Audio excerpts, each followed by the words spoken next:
Welcome to Web and Beyond Live for September 13th, 2021.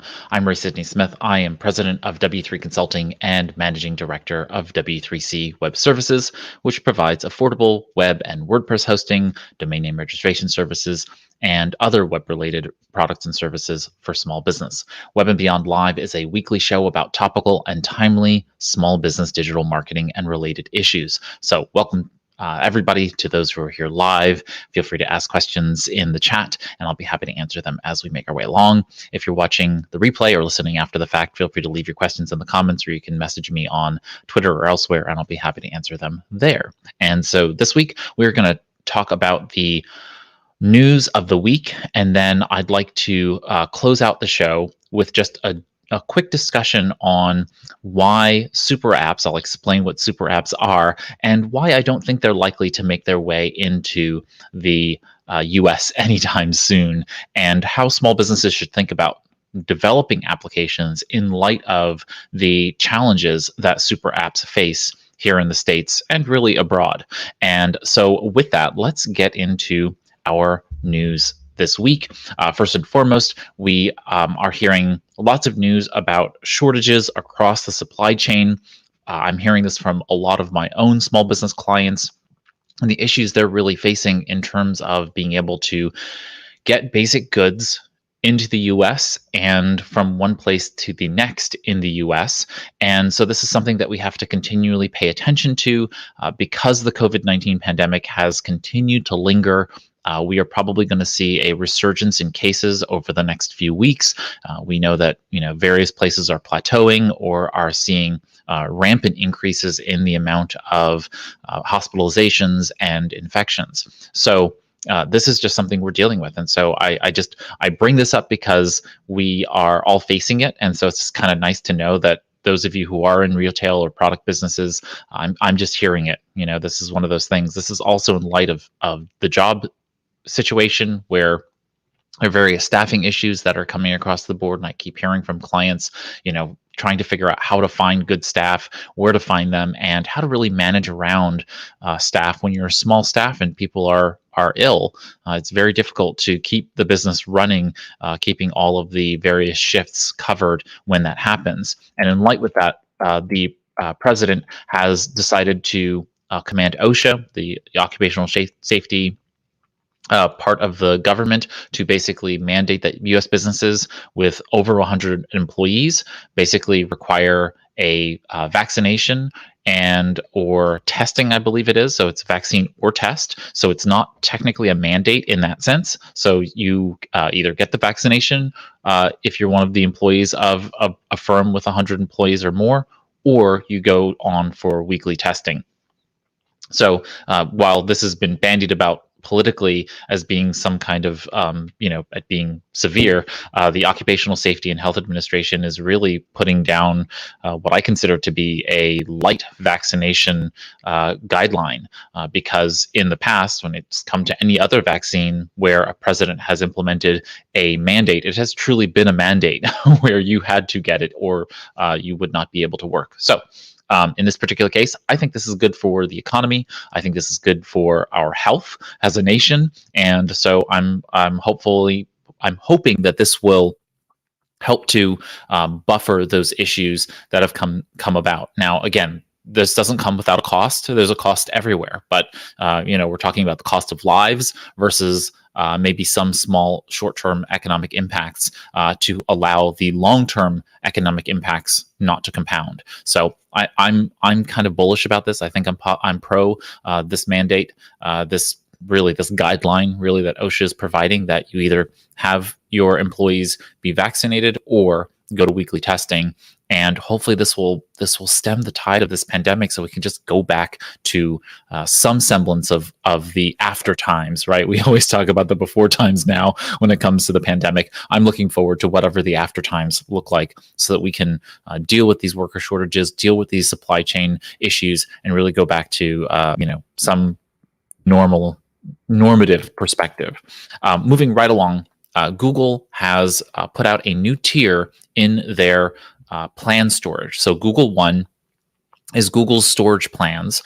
So this includes your storage for Gmail and Google Calendar and Google Photos and Gmail and all those other, Google Drive and so on and so forth. All of those storage-based programs within the ecosystem of what Google now calls Google Workspace. Google One is the place where that is managed. They've added this new storage plan, the 5 terabyte plan, and this fits in between the 2 terabyte plan and the 10 terabyte plan, and comes out at about $25 per month.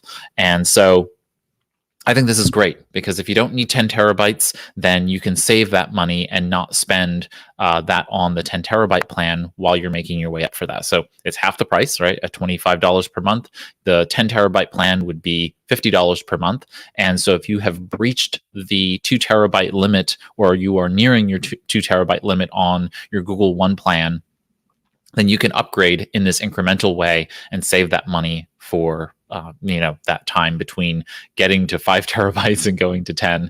And so I think it's always good as well to just think about this from both a business and a personal perspective. On the business side of things, if you are utilizing Google Workspace for business and you are nearing one of those limits, be mindful of the fact that you can go back to back material and delete stuff. You can prune your database so that, getting rid of some of those older items that can bring you underneath the limit and therefore keep you on a lower plan just for cost savings purposes. But once you do get to that level, note that you can also upgrade individual users' storage plans.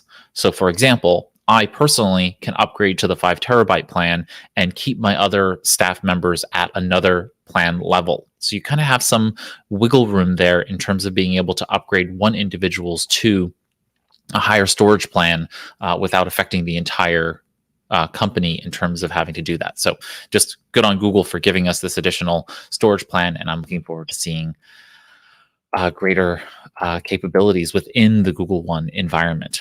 All right, this is National Small Business Week, and so happy National Small Business Week to everybody.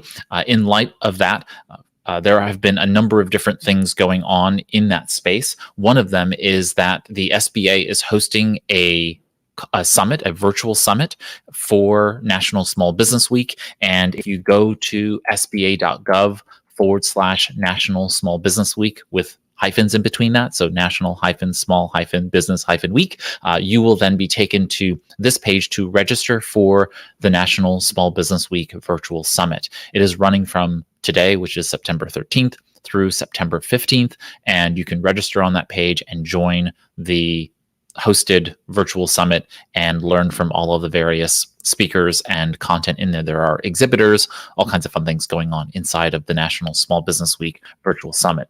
In line with that, The Hill, the political newspaper, is hosting an event called Small Business Summit. I'm presuming this is in honor of also National Small Business Week, but I'm not sure. I don't think so, because this is actually, I believe it's free. It's being sponsored by Alibaba, and it's actually on September 23rd. It runs and starts from 1 p.m. Eastern, 10 a.m. Pacific. And so that's on September 23rd, 2021. So you can register. They have various senators and representatives speaking, along with the chair of Goldman Sachs, 10,000 Small Business Voices. And so that's really interesting. They have the CEO of Export Now and the associate administrator of the Office of Entrepreneurial Development at the Small Business Administration, or the SBA. They have a couple of business owners as well, small business owners, and the CEO of ZipRecruiter and the CEO of TaskRabbit all speaking at the event. So should be a pretty interesting summit to attend. If you're interested in doing so, you can register from the link in the show notes. All right. Next up is the SBA is also quadrupling their economic injury disaster loan program cap to $2 million. And so it was originally $500,000. And so if you do have an idle loan, and one of these idle loans, and you applied and you maxed out at the 500,000 limit, you can now go back and ask to increase your loan to the new maximum that you're eligible for. So this can be used for business debt, for all kinds of other, loan purposes that you would use, necessary expenses. And so this is really good. You have until December 31st, 2021 to apply. And so now you can go ahead and do that. There is a backlog of these limit increase requests, and the SBA is working to work through that backlog. But just get yourself in and ready to go ahead to do that if you are in that situation. Okay, moving right along.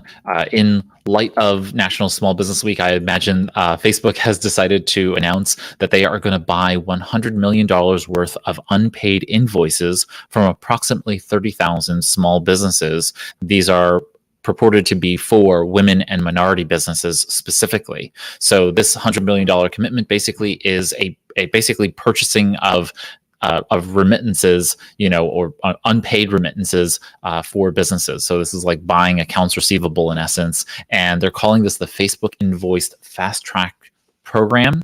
And so the idea is to get money in the hands of women and minority owned businesses faster so that they are able to continue operating and growing their business. And so this is a great gesture on the part of Facebook. I'm curious to see what actual kind of economic impact this kind of program has, but there are many businesses where, they're waiting on invoices to be paid, and that's the difference between making payroll or not, and or growing the business in some way, shape, or form. And so Facebook has, is doing this, and I think it's a nice gesture. Walmart is actually working to accept a cryptocurrency called Litecoin. And so they've made an announcement that they are attempting to do this Litecoin remittance work. And so we'll see what happens. So they're going to, they're basically, partnering with Litecoin to allow customers to do that, to use that cryptocurrency in their stores as well as in their mobile application and website. And so we'll see what happens in the coming few weeks and months as they try to make Litecoin a payment option. And strange that they didn't choose Bitcoin, but I would presume they're choosing it because Litecoin is a little more stable in terms of volatility. All right, this brings me to kind of the satellite of the topic that I wanted to talk about today. But starting off, Alibaba, the large Chinese conglomerate, has debuted a new dropshipping tool they call Dropshipping Solutions, which now allows a small business owner to, in essence, source their products from Alibaba and deliver those to clients. The idea is to support businesses who want to start businesses and sell those products. So this is a great option for those of you who want to start an e-commerce store but don't have products that you have on the shelves to sell. Dropshipping Solutions by Alibaba.com now is going to give you those products to be able to sell. They have also announced a $500,000 grants program to help existing e-commerce platforms for those U.S. small and medium-sized businesses that apply in that arena. So good of them to do that. I'm very curious to see how this dropshipping solution works comparative to things like Oberlo and other dropshipping platforms. So it's just a matter of paying attention to all of that. And of course, this works in line with Alipay. For those of you who are not aware of what Alipay is, it is one of the super apps. And so Alipay, like WeChat in China and in other places, there are these various applications that, in essence, do a whole lot of things all in one application. They usually start with a payment platform or payment protocol, and that allows people to then allows these tech giants to then expand their book of services. So, for example, just using Alipay, since they're kind of in that space, we can see that Alipay at its core has a payment protocol built into it. You can pay for things from within Alipay, and so if you go to Alibaba, you can make payments and so on and so forth. The interesting thing then is that you can then go to stores and make payments to stores from within the application. Even more than that, you can transfer money among friends. And so you can send money to and from friends and to and from bank accounts of that sort. Alipay also has a bank that can provide loans within the application as well. So you're in the app and you can apply for a loan directly within Alipay, and that gives you those capabilities. And so now you can just do all kinds of things. If we look at the list of things that it says you can do within it: send and receive money from your peers, transfer money to friends, or split the bill at a favorite restaurant, card-free payment and millions of merchants. You can top up your mobile phone and pay your utility bills within Alipay. You can place and track orders in Taobao and Tmall. So there's like a mall, a virtual mall inside of this system, it sounds like. Order food from local restaurants or book a taxi, kind of like Uber and Uber Eats. Manage your money with wealth management products, and the list goes on, right? So it has all of these various capabilities within the application, and that is why it's considered a super app. It's basically one application where you have many different capabilities within that same application. Of course, that has brought it under scrutiny, and Alibaba's stock tumbled, right? Because they have just received notice from Beijing that Beijing wants to go ahead and break up the Alipay application because Alipay's loan part of it, the loan part of the business within the application, they feel like should be its own separate app. And so you can see there's a shot across the bow to all of the super apps around the globe, because the reality is that this one application does so much. China basically wants to say to them, you're doing too much. You've got too much control within this one centralized platform. Maybe you shouldn't have that kind of control. And so that kind of brings me to the idea of super apps and where small businesses should fall in line with that kind of thing. As I noted before, Walmart is attempting to establish cryptocurrency for just payment purposes within their shopping application. And that might be where the entry point begins for applications like major stores are already doing that. So Walmart and Target and Amazon and so on and so forth do so many different things, and they can utilize them within an application ecosystem very easily. They could just import those functions into their apps. And at what point does an application become too unwieldy for the government to really control those pieces? We're currently struggling with that with regard to Google, with regard to Facebook, with regard to Microsoft, with regard to Apple and others. I would argue to some extent that Apple has already created a super app, and that is the Apple ecosystem itself. Just creating the Apple operating system, all of the apps that live within the Apple umbrella on the Apple ecosystem are kind of inside of one super app, because Apple has a tendency to really make tight integration between those applications. That's its value proposition. It's supposed to make it easy for you. It's supposed to make it beautiful. So you have this very seamless experience in terms of interacting with those pieces. I would argue that Google, to some extent, is like that super app, right? They've created this Gmail application and environment where you now have Google Workspace, and you have tasks, and you have calendar, and you have Google Chat, where you can message and make phone calls and launch Google Meet video meetings and audio meetings within them. That's starting to bundle together those pieces. In Gmail, you can send funds through Google Pay, and so Apple, you have Apple Pay, and so we're starting to see some of that happening here in the United States. And we as small business owners have to think about this from two perspectives. One, how much do we want to be inculcated in one of the environments?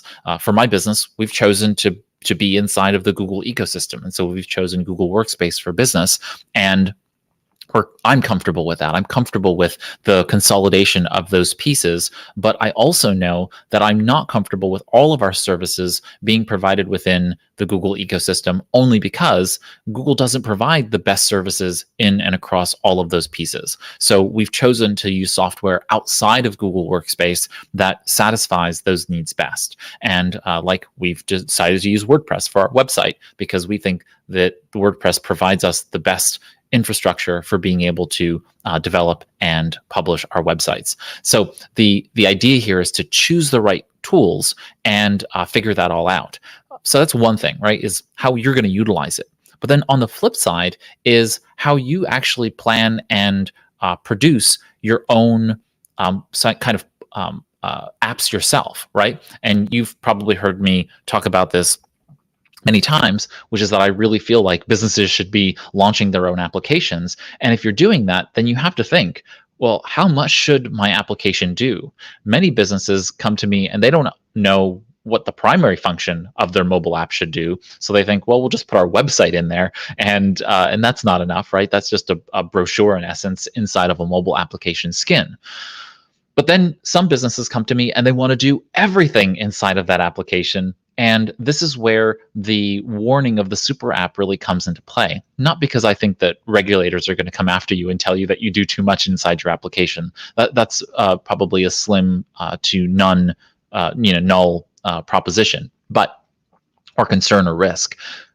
But what I'm more concerned is that when you introduce and onboard users from your audience into a mobile application, there needs to be a clear argument for why they should install that application and a core purpose for that application. And that's the kind of thing that helps you market. That focus allows you to be able to market that application to your audience through either Google search, for people being able to find you inside of the iOS App Store as well as the Android Google Play Store. And these things are it's all about a strong brand message, a core central purpose of that application. Sure, you could do all kinds of things within an app, but if you do one thing really well, then people are likely to install it and keep it installed. And if the value proposition is high enough, say a loyalty program application that you have published, those are things that are going to keep people keeping your app. And then, of course, you can put in tertiary components that help benefit that primary purpose. But if you do too much in one particular application, then you may potentially start to bleed out with people saying, well, yeah, they do a bunch of things, but actually this is the application I really enjoy doing this for, and this application over here really does this really well, and so therefore this application becomes less useful for me. So I think we just really need to think through, especially when our application is supposed to support our business, make sure that the functionality of that application is really supporting the work of our business and not just some tertiary thing for the sake of it, and certainly not multiple things just for the sake of it. And so, yeah, that's where my mind really goes with regard to super apps. I don't think it's bad to have an application that does several things well, as long as they fit within a clear kind of like a multifunction tool, right? Some people have a multifunction tool. You open it up and it has a small little bottle cap opener. It has a small knife. It has a little screwdriver built into it, and so on and so forth. Those are all useful features in a pinch, but they're all not as good as a full-sized regular screwdriver or a power drill or a full-size saw, right? So we have to be mindful of the fact that these mobile applications that we can now produce really easily and well need to work together to complement and enhance our primary services or provide our services in a convenient way. So I'm really curious to hear from you all how you might think about producing these applications, whether you yourself would think that a super app would make sense and where it might make sense. And so just like, my idea is kind of pie in the sky, but it would be that maybe a regional government might produce a super app that does multiple things for economic development purposes, right? It might do couponing for local restaurants and retail shops. It might provide instructions and directions, sourcing from Google Maps or Apple Maps or Open Maps to provide directions to those various places, as well as to government buildings and to other kinds of places like recycling centers and whatnot, so that you're more easily capable of getting there. I can see a government or regional government or regional economic development authority having purview over a super app like that would really work to benefit your small business. So I could see those things, and so we do have some opportunities for super apps that may not challenge the status quo and may actually be much more useful in that sense. So let me know your thoughts. I'm really curious about those who are thinking about producing apps, what those apps would actually do and how they would be functioning, and what the functionalities would be within the apps. And so with that brings us to the close of our time together today. I hope this was useful, informative, interesting at least, but If you've enjoyed the live stream, feel free to click the thumbs up icon. That does help us make new small business friends. And so thank you for doing that. If you have a question, feel free to leave a comment. You can also tweet at me or message me at W3 Consulting, the number 3. So W3 Consulting on Twitter. And you can join us, of course, here every Monday, typically at 11 a.m. Eastern. Unless we note, a different time, we'll usually post across social channels to let you know if we are doing it at a different time. And we always publish the time, on YouTube and elsewhere that the time has changed and so that you're aware of that. But thank you so much for spending this Web and Beyond live with me. I'm Ray Sidney Smith on behalf of W3 Consulting and W3C Web Services. Have a great week ahead, marketing and managing your small business on the Web and Beyond.